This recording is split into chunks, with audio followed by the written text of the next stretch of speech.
मुख्यमंत्री अब जिस तरह से विष्णुदेव साय को अपनी कैबिनेट मिल गई है, उनके साथ उनके 9 सदस्य मिल गए हैं। जल्द ही विभागों का बंटवारा भी हो जाएगा। इस विष्णु के नवरत्न पर हम चर्चा करेंगे। हमारे साथ हमारे 2 सहयोगी छत्तीसगढ़ की राजधानी रायपुर से जुड़ रहे हैं, नीलेश त्रिपाठी और जुल्फिकार अली, और साथ ही साथ छत्तीसगढ़ की राजनीति पर नजर रखने वाले वरिष्ठ पत्रकार कौशल स्वर्णबेर भी हमारे साथ जुड़ रहे हैं। सर, आपका भी बहुत स्वागत है। नीलेश और जुल्फी, आपका भी स्वागत है। सबसे पहले ओपनिंग रिमार्क मैं सर आपसे लेना चाहूंगा। कौशल जी, जिस तरह से छत्तीसगढ़ में नई सरकार बनी, सत्ता परिवर्तन हुआ, 3 तारीख को जो परिणाम आए, पता नहीं था किसी को कि छत्तीसगढ़ में भूपेश सरकार चली जाएगी, बीजेपी का शासन आ जाएगा। अब तो खैर अतीत की बात हो गई, लेकिन आदिवासी समुदाय से आने वाले विष्णुदेव साय को बीजेपी ने मुख्यमंत्री बनाया। उसके बाद सामान्य वर्ग के शर्मा जी को उप मुख्यमंत्री, अरुण साव को भी उप मुख्यमंत्री, और अब ये 9 नए चेहरे, जिनमें 5 तो पहली बार मंत्री बने हैं, 4 पुराने अनुभवी हैं। ओवरऑल इस कैबिनेट को आप कैसे देख रहे हैं और क्या चुनौतियां विष्णुदेव साय के सामने आप देख पा रहे हैं? देखिए, निश्चित तौर पर जो साय मंत्रिमंडल का जो गठन हुआ है, काफी चौंकाने वाला इसमें कुछ नाम रहे हैं। ये लग रहा था कि जो 2013 के जो रमन सरकार में जो मंत्री रहे हैं, उनमें से अधिकांश लोगों को इसमें जगह मिल सकती है।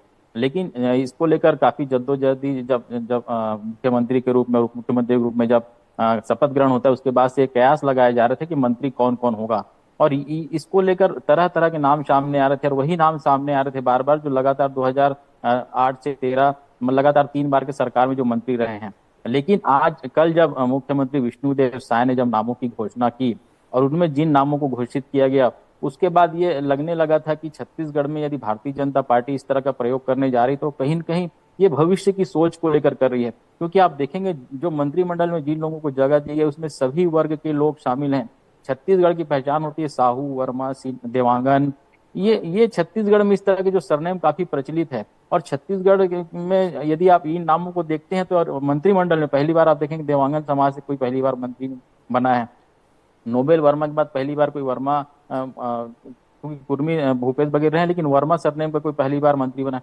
तो इस तरह की जो चीजें हैं, आप देखेंगे जिस तरह का रेशियो यहाँ पर दिखा, नए और पुरानों का जो गठबंधन चेहरों का दिखा, और जिस तरह का ये समीकरण बनाया गया है आने वाला लोकसभा चुनाव उनके टारगेट में। क्योंकि आप देखेंगे जिस तरह से जब चुनाव 2023 के विधानसभा चुनाव की घोषणा होती है, उसके बाद से जो भारतीय जनता पार्टी है, मोदी की गारंटी के साथ चुनावी मैदान में उतरी। तो कहीं न कहीं उनका जो टारगेट था 2023 उनका सेमीफाइनल था, 2024 उनका टारगेट था। तो वो लोकसभा चुनाव को मद्देनजर रखते हुए ये जो पारी खेली है। आप देखेंगे जो मोदी की गारंटी है, उसमें अधिकांश बातें वही कही गई जो लोकसभा चुनाव में जो आने वाली बातें हैं।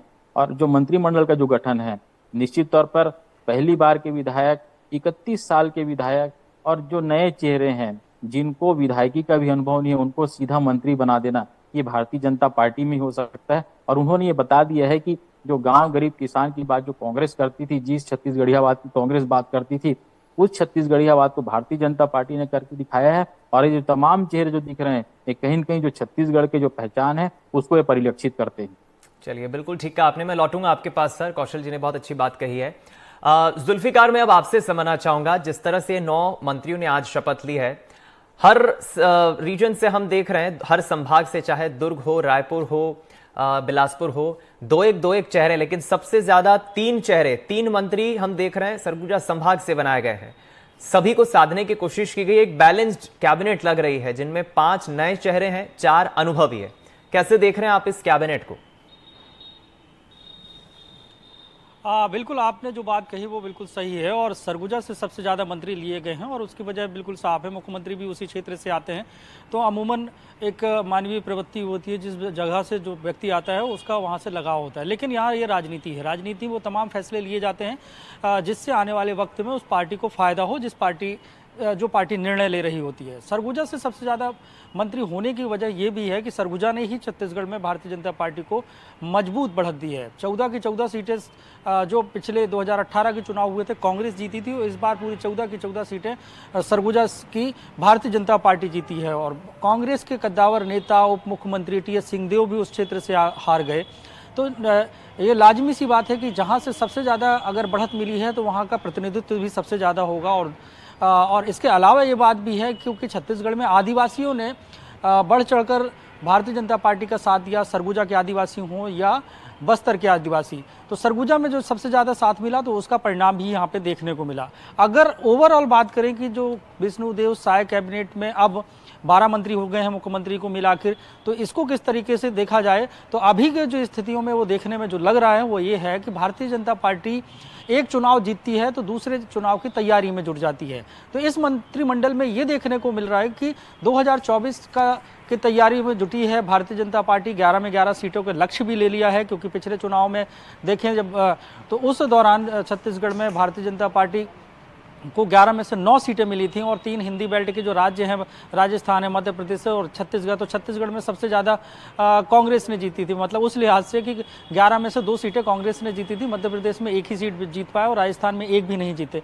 तो उस लिहाज से छत्तीसगढ़ को भारतीय जनता पार्टी कहीं ना कहीं राज्यों की तुलना में कमजोर मानती रही। तो अब जो समीकरण सेट किए गए हैं उसमें क्षेत्रीय समीकरण के साथ साथ जो जातिगत समीकरण का जो सामंजस्य बैठाया गया है, ताकि 2024 का संदेश दिया जाए और सभी वर्गों को ये बताया जाए कि उस वर्ग के साथ खड़ी नजर आ रही है भारतीय जनता पार्टी। अब छत्तीसगढ़ की कैबिनेट में ओबीसी की बात करें तो ओबीसी के 6 मंत्री हो जाते हैं। तो ऐसी स्थिति में 6 होना मंत्री मतलब 12 में 50% का आरक्षण जैसी स्थिति छत्तीसगढ़ में बन जाती है। तो कांग्रेस का जो जातिगत आधार पर जो जनगणना की बात थी वो पूरी तरीके से मुद्दा छत्तीसगढ़ में खत्म कर दिया। यहाँ पर राहुल गांधी आकर बोलते हैं कि कांग्रेस की सरकार बनेगी तो छत्तीसगढ़ में जातिगत जनगणना कराई जाएगी और एक एक जाति की कितनी आबादी हो वो पता चल जाएगा। तो अब जब मंत्रिमंडल बना तो ओबीसी को 50% का भी की स्थिति में प्रतिनिधित्व मिल गया। तो ये बताने की कोशिश भारतीय जनता पार्टी ने कर ली कि 2024 का चुनाव है और हम जातिगत तौर से सभी का प्रतिनिधित्व दे रहे हैं। जैसा कि हमारे कौशल स्वर्ण जी ने बोला कि यहाँ पर ओबीसी वर्ग से जो देवांगन समाज से वो पहली बार मंत्री बन रहे हैं, तो वर्मा भी हैं। तो ये तमाम अलग अलग जो ओबीसी वर्ग के लोग हैं उनको समाहित करने की यहाँ पे कोशिश की गई है और जिसकी जितनी आबादी उस हिसाब से देखें तो उसका प्रतिनिधित्व देखने को मिल रहा है। सिर्फ महिलाओं को छोड़ दिया जाए तो उस प्रतिनिधित्व में घटता है, क्योंकि आदिवासी मंत्री बन गए, ओबीसी के आधे मंत्री बन गए। फिर उसके बाद छत्तीसगढ़ में 10 से 10.5% की आबादी होती है अनुसूचित जाति की। तो उस दयालदास बघेल जो वरिष्ठ नेता हैं उन्हें मंत्री बनाया गया। तो उस लिहाज से मंत्रिमंडल में एक की जगह बनती है, तो वो एक दयालदास बघेल को यहाँ पे मंत्री बनाया गया। अब क्षेत्रीय संतुलन बनाने की भी कोशिश की गई है। तो क्षेत्रीय संतुलन में बस्तर का है तो बस्तर से एक केदार कश्यप को दे दिया और दूसरा संतुलन उन्होंने अपने प्रदेश अध्यक्ष की नियुक्ति देकर बस्तर का संतुलन को बनाया। तो संगठन और सत्ता दोनों का सामंजस्य बैठाने की कोशिश की गई है। अब मंत्रिमंडल बन गया है। अब इस मंत्रिमंडल की बात आप कर रहे हैं के जरिए आने वाले वक्त बस्तर क्योंकि काफी इंपॉर्टेंट रीजन हो जाता है। बस्तर की 12 में से 8 सीटों पर बीजेपी ने इस बार जीत हासिल की है, जो पिछली बार काफी बुरा प्रदर्शन था। और वहीं से प्रदेश अध्यक्ष भी दे दिया किरण सिंहदेव के नाम पर। और वहीं से हम देख रहे हैं पूर्व शिक्षा मंत्री उनको भी मंत्री पद दे दिया है। मैं आपके पास लौटूंगा। नीलेश, आपसे मैं ये समझना चाहूंगा, आज के पूरे इस मंत्रिमंडल के शपथ में हम देखें जिन 9 मंत्रियों ने शपथ ली है, काफी अच्छा कार्यक्रम रहा, काफी संतुलित बताया जा रहा है कि काफी बैलेंस्ड कैबिनेट है विष्णुदेव साय की। लेकिन एक चीज जो मेरे जहन में आ रही है, हम देख रहे हैं कि जो कुल 13 पद होते हैं किसी भी विधानसभा राज्य में, किसी भी विधानसभा की जो कुल संख्या होती है, कुल विधायक होते हैं, उसका 15% जो संख्या होती है उतने ही कैबिनेट में सदस्य होते हैं। संख्या 13 है, अभी सिर्फ 12 पद ही भरे हैं। ये एक पद रिक्त क्यों रह गया? इसको लेकर क्या पार्टी ने कोई स्ट्रैटेजी, कोई रणनीति सोच रखी है कि आगे चलकर कुछ दिनों बाद एक नया नाम कैबिनेट में हमें दिखेगा एक रिक्त पद पर? बिल्कुल, नया नाम तो होना तय ही है, वो पद भरेगा भी, और लेकिन कब तक भरता है और किस रणनीति के तहत इसको वैकेंट रखा गया है, ये एक बड़ा दिलचस्प मामला है। और कहा यह जा रहा है कि चूंकि इस बार के जो 54 सीटें बीजेपी ने जीती है उसमें कई ऐसे वरिष्ठ लोग हैं, अमर अग्रवाल हैं, अजय चंद्राकर हैं, राजेश मूणत हैं और रेणुका सिंह हैं जो कि केंद्रीय राज्य मंत्री रहते हुए उनको चुनाव लड़ाया गया था, वो उनका नाम है। गोमती शाह हैं, सांसद रहते हुए उनको हटाकर फिर विधानसभा लड़ाया गया, इस्तीफा दे चुकी हैं। तो ऐसे लोगों को किस तरह से संतुलित किया जाए और अभी रिएक्शन क्या होता है, उनके क्षेत्र में रिएक्शन क्या होता है, उनके आपसी जो समर्थक हैं उनके बीच में रिएक्शन क्या होता है, उनको मौका नहीं मिलने के बाद, फिर इसके बाद जो निगम मंडल आयोग हैं अलग अलग विभागों के, उसमें किसको कैसे साधने के बाद, और जहां पर सबसे ज्यादा लोकसभा में नुकसान फायदा को देखा जाए उसके हिसाब से वो रिक्त पद जो है एक भरा जाएगा, ये इसकी चर्चा है। दीपक, एक बड़ा रोचक जानकारी भी मैं आज, चूंकि जब मैं यहाँ पर था समर्थकों के बीच में प्रदेश कार्यालय में बीजेपी के, तो एक रोचक, हालांकि इसका एक इत्तेफाक ही कह सकते हैं, लेकिन उसकी चर्चा काफी हो रही थी, जिसका जिक्र मुझे करना ऐसा लग रहा है कि कर देना चाहिए। वो ये था कि विष्णुदेव साय मुखिया है, कैप्टन है, और उनकी टीम में कौन कौन है। राम विचार नेताम राम, विष्णु की टीम में राम, श्याम बिहारी जायसवाल श्याम, लखन देवलाल देवांगन यानी कि लखन, कृष्ण का दूसरा नाम जो कहा जाता है राम लखन, तो लखन है।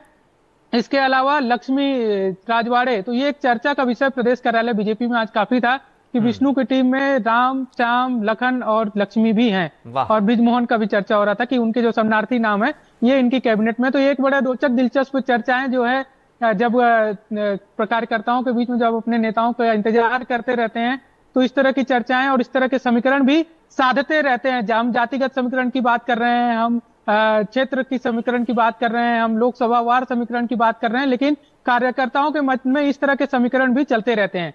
जी दीपक। बिल्कुल, बहुत अच्छी बात आपने बताई कि इस तरह की चर्चाएं भी आज वहां राजभवन में या बीजेपी कार्यालय में देखने को मिली, और वाकई ये बड़ी बात है, संयोग की बात है बीजेपी ने जो प्रदर्शन किया है। लौटूंगा आपके पास। कौशल जी, अब आपसे मैं समझना चाहूंगा, कैबिनेट का फॉर्मेशन तो हो गया है, विष्णुदेव साय के जो मंत्री हैं उन्होंने शपथ ले ली है, विभागों का बंटवारा आप कैसे देख रहे हैं? जैसे गृह मंत्रालय होता है, ये काफी महत्वपूर्ण होता है, स्वास्थ्य मंत्रालय काफी महत्वपूर्ण होता है, शिक्षा मंत्रालय काफी महत्वपूर्ण होता है, तो वहां पर क्या वरिष्ठ नेताओं की तरजीह पर ही ये विभागों का बंटवारा होगा? क्योंकि टंकराम वर्मा हो, लक्ष्मी राजवाड़े हो, ओपी चौधरी हो, ये कुछ ऐसे नाम हैं जो पहली बार मंत्री बने हैं। विभागों का बंटवारा आप कैसे देख रहे हैं?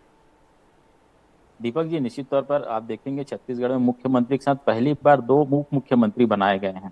तो मुझे ऐसा लगता है कि जो महत्वपूर्ण जो विभाग हैं, क्या जैसे आपने गृह मंत्रालय की बात की, पंचायत की बात की, नगरीय प्रशासन की बात की, चाहे PWD हो, तो मुझे ऐसा लगता है कि जिस तरह से डिप्टी सीएम का जो कद है कहीं न कहीं सीएम के लगभग आसपास होता है, तो यदि मुख्यमंत्री के पास आप देखेंगे ऊर्जा जैसे बड़े बड़े विभाग होते हैं, तो मुख्यमंत्री के बाद जो बड़े पद, बड़े विभाग बचते हैं, जैसे गृह मंत्रालय हो गया, पंचायत हो गया, आदिम जाति कल्याण हो गया, जिसमें पूरे गरीब अंतिम व्यक्ति तक पहुंच होती है। आप देखेंगे जो पुराने डिप्टी सीएम रहे हैं उनके पास स्वास्थ्य और पंचायत विभाग था। तो कहीं न कहीं मुझे ऐसा लगता है कि पहले जो डिप्टी सीएम, जो 2 डिप्टी सीएम हैं, उनके पास जो बड़े विभागों के पद है, चाहे गृह मंत्रालय हो, चाहे PWD हो, चाहे पंचायत हो, चाहे नगरीय प्रशासन हो, ये मुझे ऐसा लगता है कि जो उप मुख्यमंत्री हैं उनके पास ये विभाग रह सकता है। उसके बाद जब आप जाएंगे नगरीय प्रशासन हो, PWD हो, उसके अलावा जो आदिम जाति कल्याण विभाग हो, उसके अलावा जो PHE हो, जल संसाधन हो, इस तरह के जो विभाग हैं, मुझे ऐसा लगता है कि क्योंकि अभी सबसे वरिष्ठ अनुभवी और दिग्गज मंत्रियों में जो शामिल है ब्रिजमोहन अग्रवाल, तो मुझे ऐसा लगता है कि जो जल संसाधन, जिसमें आपको काफी बहुत सारे काम करने हैं, और PHE जिसमें जल जीवन मिशन की तरह आपको गाँव-गाँव में नल पहुंचाना, तो ऐसे विभाग मुझे ऐसा लगता है जो अनुभवी मंत्री हैं ब्रिजमोहन अग्रवाल, उनके पास जा सकता है। राम विचार नेताम भी काफी पुराने मंत्री हैं और काफी विभागों का उनके पास अनुभव है। तो जिस तरह की बातें हैं, केदार कश्यप निश्चित तौर पर एजुकेशन डिपार्टमेंट संभाल चुके और आदिम जाति कल्याण विभाग संभाल चुके पूर्व मंत्री हैं, लेकिन आप देखेंगे ओपी चौधरी जो पूर्व IAS रहे हैं, मुझे ऐसा लगता है कि उनको ये पद मिल सकता है कि उनको शिक्षा मंत्री बनाया जा सकता है। चलिए, ये बेहद महत्वपूर्ण बात आपने कही है। बहुत कम समय में जुल्फिकार, मैं आपसे समझना चाहूंगा, 40 सेकंड में ये भी समझा दे जरा हमें जल्दी से, क्योंकि कैबिनेट फॉर्मेशन के पहले जो फहरिस्त थी संभावित विधायकों के मंत्री बनने की फहरिस्त, उसमें तो करीब 18-20 नाम मुझे याद आते हैं। शपथ तो सिर्फ 9 ही विधायकों ने ली जो मंत्री बन गए। अभी भी कई ऐसे विधायक होंगे जिनके मन में पीड़ा होगी, जिनके मन में दुख होगा कि हमारा नाम क्यों नहीं आया। ये जो 9 मंत्री है, क्या पूरे 5 साल का टेन्योर पूरा करेंगे? आप ऐसी संभावना देख रहे हैं या आगे चलकर कुछ वक्त बाद, 1, 2, 2.5 साल बाद कुछ फेरबदल पार्टी कर सकती है? क्योंकि अभी भी कई कद्दावर नेता छत्तीसगढ़ में, एडजस्टमेंट कैसे करेगी पार्टी? दीपक, ये भारतीय जनता पार्टी बदली हुई भारतीय जनता पार्टी है, पहले वाली भारतीय जनता पार्टी नहीं है। इसमें देखें तो प्रधानमंत्री नरेंद्र मोदी और केंद्रीय गृह मंत्री अमित शाह ही सब कुछ हैं, और जो निर्देश वहां से आएंगे उस आधार पर निर्णय पार्टी के द्वारा लिए जाएंगे। क्योंकि यहाँ पे अगर देखें तो जो निर्णय केंद्रीय नेतृत्व ने ले लिया उसी नेतृत्व का यहाँ पे पालन करना है। अभी तक छत्तीसगढ़ की जो प्रथा रही है उसमें यह है कि बीच में बहुत ही कम जो मंत्री हैं उन्हें हटाया गया है। तो यहाँ पे भी यही उम्मीद जताई जा रही है कि अभी की स्थिति में तो ये लग रहा है कि 12 के 12 जो मंत्री बनाए गए हैं, एक जगह खाली है, उसे आने वाले वक्त में कब एडजस्ट किया जाएगा इसका पता नहीं। लेकिन ये जरूर है कि बहुत सारे लोग मन में इस बात को पाले बैठे थे कि वो मंत्री बन सकते हैं, उनको लगता था कि वो सीनियर हैं, लेकिन जिस तरीके से मध्य प्रदेश, छत्तीसगढ़, राजस्थान का घटनाक्रम था तो सभी सशंकित थे। बृजमोहन अग्रवाल से लेकर तमाम जो मंत्री रामविचार नेताम, ये सब लोगों को लग रहा था कि उनका नंबर आएगा कि नहीं आएगा, लेकिन इनका नंबर आ गया सीनियरिटी के बावजूद। लेकिन उसके बाद भी इतने सारे बड़े चेहरे हैं, जैसे राजेश मूणत है और अलग अलग क्षेत्र से अमर अग्रवाल हैं बिलासपुर से, और उसके अलावा विक्रम उसेंडी, लता उसेंडी, ऐसे बड़े बड़े नाम थे जिनको लग रहा था कि कैबिनेट में उनको जगह मिली थी, लेकिन अब उन्हें जगह नहीं मिली है। तो ये भारतीय जनता पार्टी है, यहाँ पर अंदरूनी तौर से वो रो सकते हैं और अंदरूनी तौर से दुखी हो सकते हैं, लेकिन सार्वजनिक तौर से उनके आंसू बाहर नहीं टपक सकते। और उन्हें यही बोलना होगा कि पार्टी का जो निर्णय है उस निर्णय को वो आंखों पर उठाकर चलते हैं। जो निर्णय मिलेगा पार्टी के वो कार्यकर्ता है और कार्यकर्ता की तरह काम करेंगे। तो इस तरीके की प्रथा भारतीय जनता पार्टी में है। जी बिल्कुल ठीक कहा आपने। चलिए फिलहाल देखना होगा आगे चलकर अब ये सरकार किस तरह से, किस गति से आगे बढ़ती है, प्रदेश के विकास में कौन कौन सी योजनाओं को लाती है। काफी चुनौतियां रहेगी विष्णुदेव साय के सामने बतौर मुख्यमंत्री और कैबिनेट के उनके साथी। जुल्फिकार, नीलेश, आपका बहुत शुक्रिया, और कौशल स्वर्णमेर जी, सर आपका भी बहुत शुक्रिया हमारे साथ इस चर्चा में जुड़ने के लिए।